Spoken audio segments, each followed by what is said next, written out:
si ya habíamos hablado que el sinergismo es la sumatoria, digamos, de planes de fármacos que me van a generar un beneficio, que vendría a ser un antagonismo.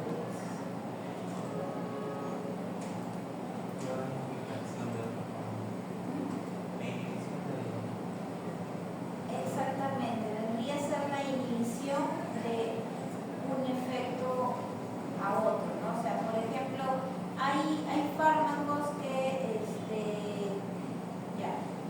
tengo yo la silacina, que es un alfa-2 agonista, y ya terminó mi procedimiento anestésico. Entonces, si ya terminó mi procedimiento anestésico, yo puedo utilizar un antagonista para revertir ese efecto, ¿no? Y de esta manera el paciente pueda despertar, por decirlo así, ¿no? Entonces, aquí tenemos este ejemplo, ¿no? Estamos hablando aquí, el dextromethor viene a ser la combinación de la dexmedetomidina, que tiene su antagonista, que es el aripiprazol, ¿ya? Para uso como sedativo e analgésico em cães e gatos para realização de exames.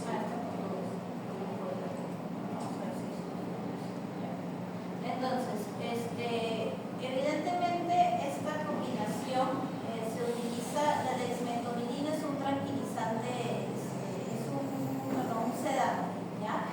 Entonces, ¿qué me va a generar? Me va a generar la tranquilización principalmente a través de lo que es el bloqueo del feedback negativo, me va a potenciar el feedback negativo de la producción a través de la estimulación del alfa-2 agonista, ¿no? Se va a empezar a producir menos noradrenalina, ¿no? Entonces, en este caso, el paciente empieza a relajarse. Entonces, vamos a ver que, por ejemplo, este tipo de manejos, el ponerle dexmedetomidina para hacer algún tipo de curación, revisión médica, aplicación de placa, me va a tomar más o menos unos 20 a 30 minutos el efecto, en el cual yo voy a ver a mi paciente que va a estar relajado totalmente, ¿no? Entonces, como vemos aquí en el gráfico, vamos a ver justo lo que les indico, ¿no? Agonismo que va a ser a nivel de los receptores, principalmente a nivel de los receptores alfa-2, va a ser más específico, incluso más de 10 veces, ya es específico cerca de 2.500 veces más, a diferencia de la selectividad con el alfa-1. Ya, lo que sí probablemente vayamos a ver que es cierta vasoconstricción periférica, ¿no? ¿Esto por qué? Porque va a haber una reducción de la frecuencia cardíaca bastante considerable para el cuerpo, ¿ya? Y va a activar mecanismos de compensación, ¿no? Lo cual va a querer aumentar o mejorar, digamos, la distribución de la sangre, ¿no? Porque el cuerpo va a tomarlo como que hay menos sangre, ¿no? Y puede haber cierto grado de vasoconstricción, luego ya se estabiliza, ¿no?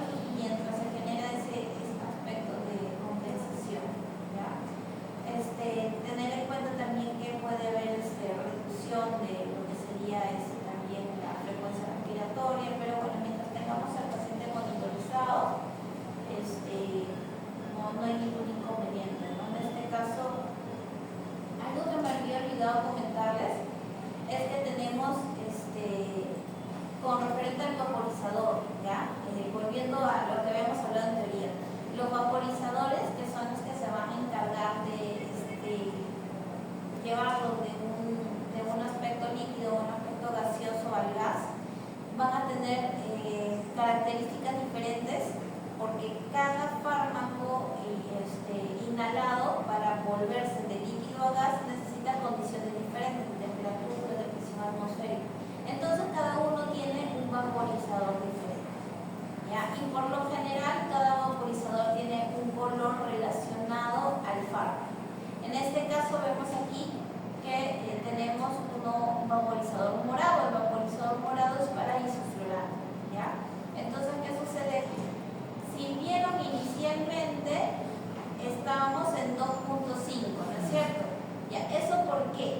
Porque inicialmente cuando tú buscas hacer una inducción con un agente halogenado tienes que utilizar una dosis alta, porque la forma en que se mezcla el gas con el oxígeno no es parejo, es decir, quizás en un primer momento, los 3 primeros segundos, solamente el 25% del gas se va a mezclar con el oxígeno que va entrando. A medida es como que el gas va a ir saliendo de a pocos hasta que llega a mezclarse bien con el oxígeno y ya llega a estar en una parte que sí me va a generar el efecto terapéutico. ¿Ya? Entonces, para llegar a la dosis de mantenimiento tenemos que esperar tiempos anestésicos. ¿Ya? Entonces, cuando hacemos una inducción como tal, tenemos que ponerlo a camps más elevados. Luego, cuando ya llegamos al plano adecuado, vamos reduciendo los camps para mantener. Entonces, hemos ido de 2.5, que es más o menos una dosis de inducción, y luego se reduce el mantenimiento a 1. Cuando habíamos hablado que normalmente cuál era el mantenimiento para quirúrgico era 1.3, ¿no? Entonces, ¿por qué reduzco a 1? Porque esa es una capacidad, a pesar de que este video era para ver la parte de antagonismo, acá vamos a ver un espacio de sinergismo. La dexmedetomidina me va a generar menos demanda del anestésico general. ¿Ya? Entonces, siempre que yo utilizo dexmedetomidina en mi medicación preanestésica, los camps que voy a utilizar de mantenimiento siempre van a ser menor al normal. ¿Ya? Entonces, por eso es que vemos que baja de 2.5 a 1. O sea, reduce bastante la demanda, ¿no? Desde un 30%, 60%, incluso dependiendo. ¿Ya? Porque los efectos sedantes que me genera la dexmedetomidina son bastante potentes. ¿Ya? Porque la molécula se ha purificado, porque es un fármaco elaborado y se ha purificado para que sea mucho más selectivo a los alfa-2. ¿Y por qué me conviene que sea selectivo a los alfa-2 y no a los alfa-1? Porque recuerden que los alfa-1 se encuentran mayoritariamente en los vasos sanguíneos y en el corazón, entonces hay mayor probabilidad de bradicardia y mayor probabilidad de hipotensión. Entonces, ¿qué sucede? Yo coloco, cuando veo que hay un efecto depresor quizás muy considerable, o si yo considero ya despertar al paciente, ahí es donde yo voy a colocar el antagonista. ¿El antagonista qué característica tiene? ¿Va a actuar dónde? ¿En un receptor diferente o en el mismo receptor? En el mismo receptor, ¿no? Entonces podemos observar que cuando hablamos de sinergia, ¿ya? Cuando hablamos de sinergia estamos hablando de, en este caso, ¿qué han hecho? ¿Ya? Vemos que el paciente no tiene ninguna vía, ¿ya? Lo cual, lo ideal es que lo tuviera, ¿ya? Pero bueno, no tiene ninguna vía. ¿Por qué? Porque han hecho todo inhalatorio. Desde la infusión y el movimiento lo han hecho lentamente inhalatorio. Cuando se maneja solo inhalatoria, se maneja así, ¿ya? Entonces, le han puesto el antagonista por una vía de rápida absorción, ¿no? Por una vía intraósea, ¿ya? Por ahí se lo han puesto por eso, para que haya rápida absorción, ¿ya? Y pueda verse el efecto antagonista más rápido. Entonces, ¿qué sucede? El sinergismo es que los fármacos puedan tener una mejor potencia de efecto, ya sea bajo el mismo receptor o por diferentes receptores. En cambio, el antagonismo es específicamente utilizan el mismo receptor para poder bloquear el efecto adverso, ¿ya? Ahora, pueden haber antagonismos también con referentes a signos clínicos, ¿no? Por ejemplo, cuando vemos ya que hay taquicardia, hay bradicardia, quizás por un efecto de receptores diferentes a los muscarínicos, ¿no? Y yo puedo utilizar la atropina para generar la taquicardia. Entonces, ahí también podríamos ver un poco del antagonismo por referente a efectos, ¿ya? Pero en este caso estamos viendo el antagonismo cuando hablamos de el reemplazo dentro del mismo receptor, ¿no? La competencia, digamos, por receptores. Entonces podemos ver aquí que este paciente estaba dormidito, se le aplicó el antagonista y el paciente se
aquí tenemos, ¿no?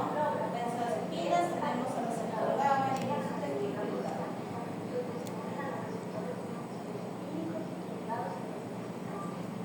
Vemos, ¿no? La benzodiazepina está acá, pero tiene que posarse GABA, ¿no? Para que se pueda ver el efecto. ¿Okay? Como aquí, por ejemplo, no se abre ningún canal de cloro porque no está GABA, ¿sí? Entonces el paciente se duerme.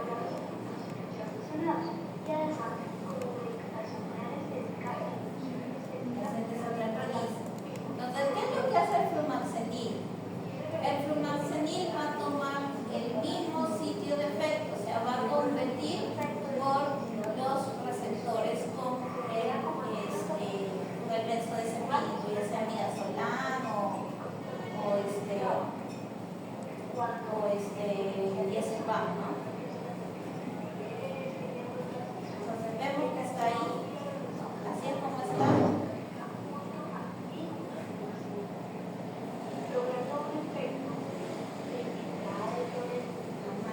Para ver el efecto contrario, vamos a ver que va a haber un aumento del ingreso de sodio, porque se van a cerrar los canales de cloro y el paciente va a entrar en hiperactividad, ¿no?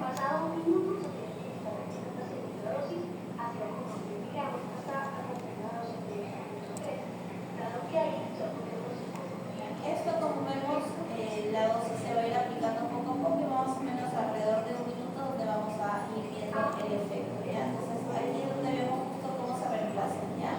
O sea, estaban acá en benzodiazepínico, que es de color verde, y luego por competencia de receptores se va y entra el flumaxenil, se llama.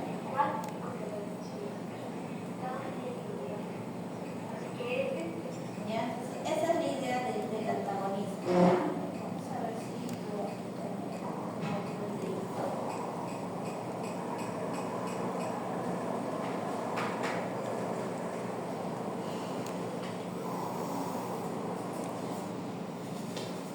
Luego,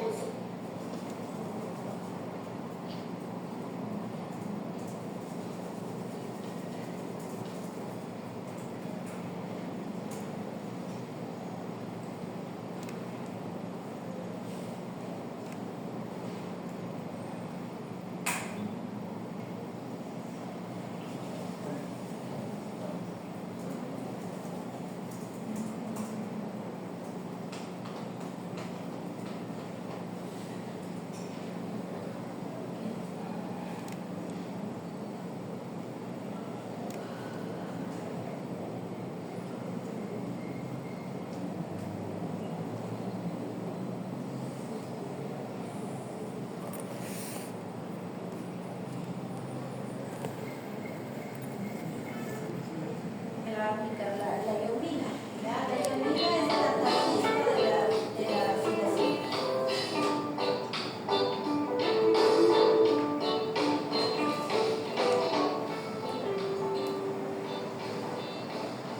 Por tanto, ahora la cirugía va a hacer una contracción alérgica. Se está aplicando la iodina. La iodina siempre se aplica lento, ¿ya? Miren cómo está el gatito.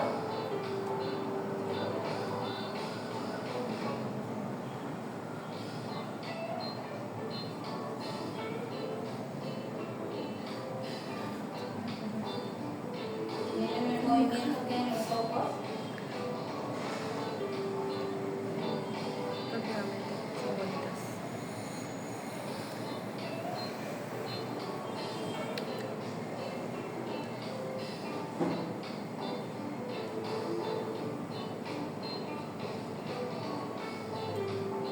No es probable que este paciente le hayan puesto silacina y ketamina.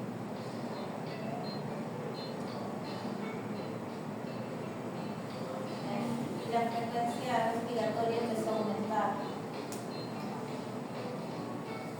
Ya. Centró nuevamente los ojos.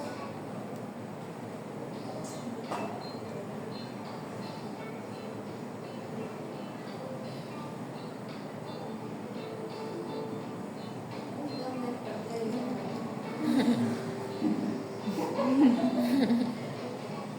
Esto como si fuera un botón encendido y apagado. ¿Qué pasó? ¿Qué han hecho?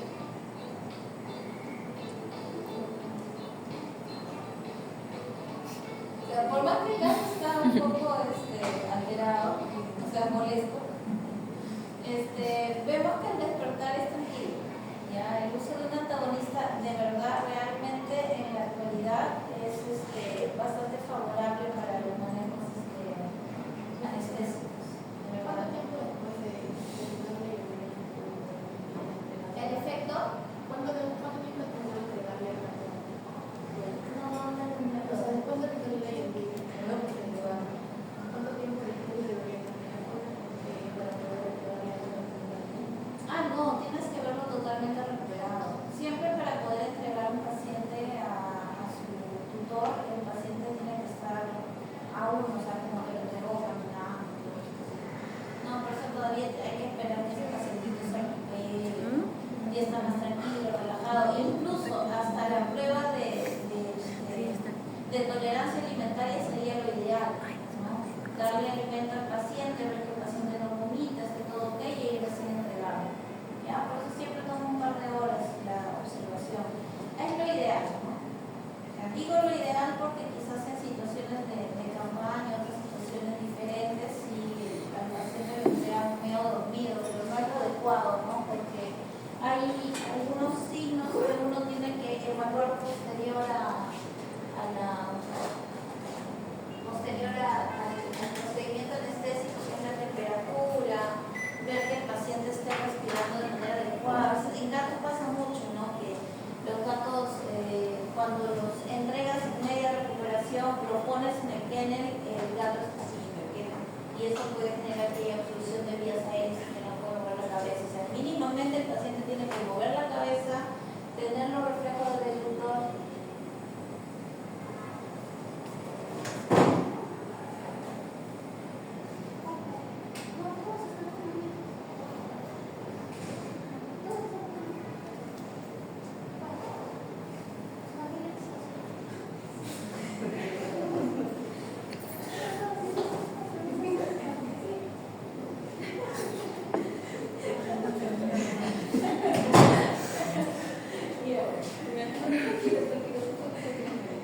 Ya, entonces, como les decía, entonces hay que tener cuidado. Siempre es importante que al menos levante la cabeza, tenga de reflejo del tutor, así quizás no esté caminando, ¿no? Pero lo ideal es que hasta que se haga la prueba de tolerancia alimentaria sería lo más adecuado en la clínica. Y ahí recién se lo entregas al tutor. ¿Ya? Bueno, ¿hasta aquí alguna pregunta?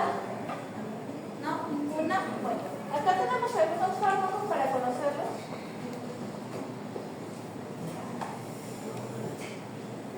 Este, por ejemplo, es la silacina. ¿Ya?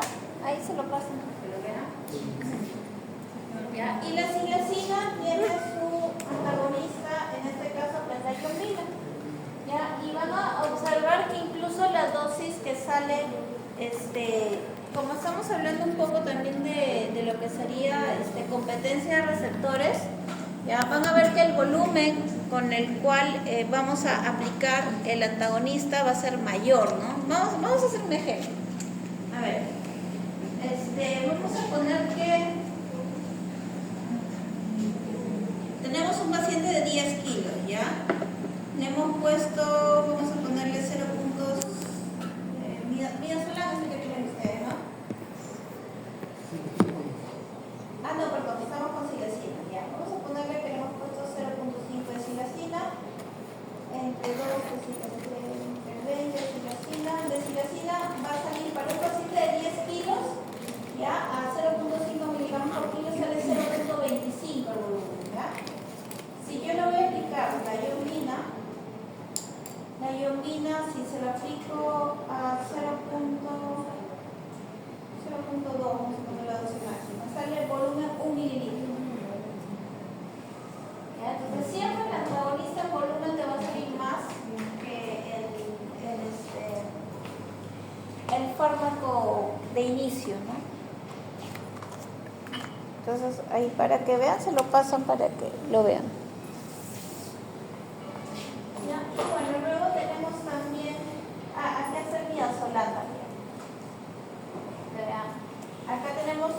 benzodiazepínicos tenemos a midazolam.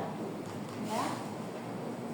Midazolam y su antagonista del midazolam o del diazepam es el mismo. ¿Ya? Pásenlo a las mesas del fondo. Es el mismo, ¿ya? Es el flumaxenil. ¿Ya? El flumaxenil viene así, viene en ampollas. Este sí de lejitos para que no se caiga.